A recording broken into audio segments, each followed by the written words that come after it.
Assalamualaikum warahmatullahi wabarakatuh.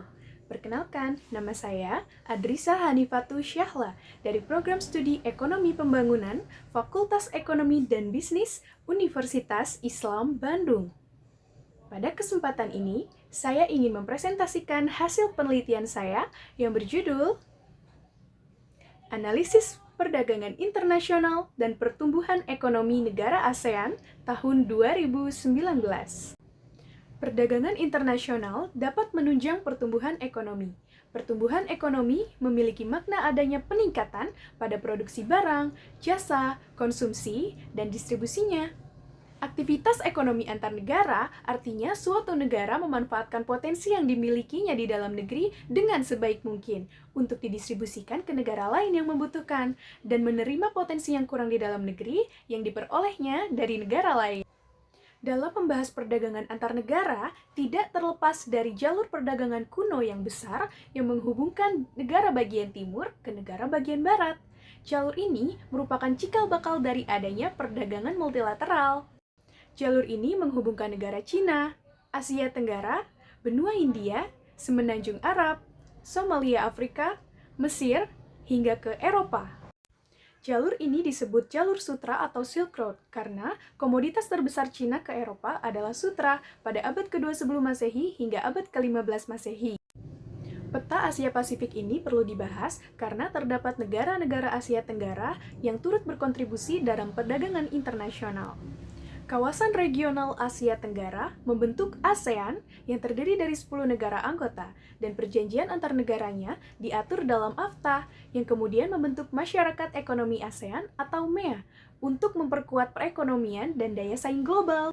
Dalam memperkuat perekonomian MEA, dibentuk Blueprint yang terdiri dari 4 pilar, dan pilar pertama yaitu ASEAN sebagai pasar tunggal dan basis produksi merupakan fokus pembahasan pada penelitian ini.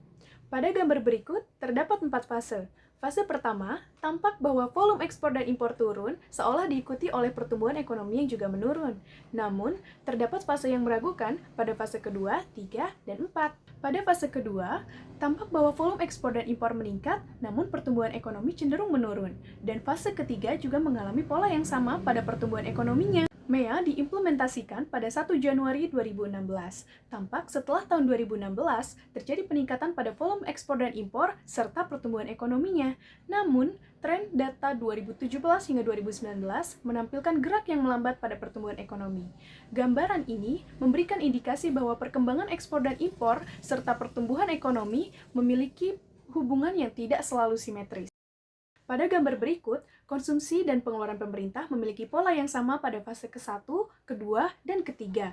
Namun, investasi cenderung menurun, padahal investasi merupakan salah satu pilar pertama MEA, yaitu bebasnya aliran investasi. Setelah MEA diimplementasikan, yaitu pada fase keempat, tampak bahwa konsumsi, investasi, dan pengeluaran pemerintah meningkat. Ini merupakan wujud dari liberalisasi perdagangan kebijakan MEA. Namun, meningkatnya konsumsi, investasi, dan pengeluaran pemerintah tidak sejalan dengan pertumbuhan ekonomi, karena pertumbuhan ekonomi menampilkan gerak yang melambat dari 5,3% ke 5,2%. Aktivitas konsumsi, investasi, dan pengeluaran pemerintah dipengaruhi oleh aktivitas ekonomi antar negara yang terjadi oleh pertukaran komoditas atau sektor yang diklasifikasikan menjadi 3 sektor.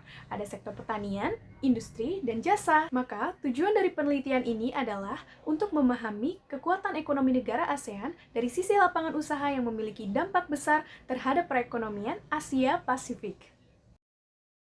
Berikut ini merupakan kerangka pemikiran dari penelitian ini. Terdapat 4 kurva. Kurva pertama menampilkan nilai pasar komoditas negara A, sama dengan kurva ketiga yang menampilkan nilai pasar komoditas negara B. Kemudian, kurva kedua menampilkan pasar internasional yakni pasar ASEAN, dan di bawahnya yaitu adalah pasar tenaga kerja. Ketika terjadi permintaan pada negara A, maka dapat meningkatkan permintaan pada pasar internasional.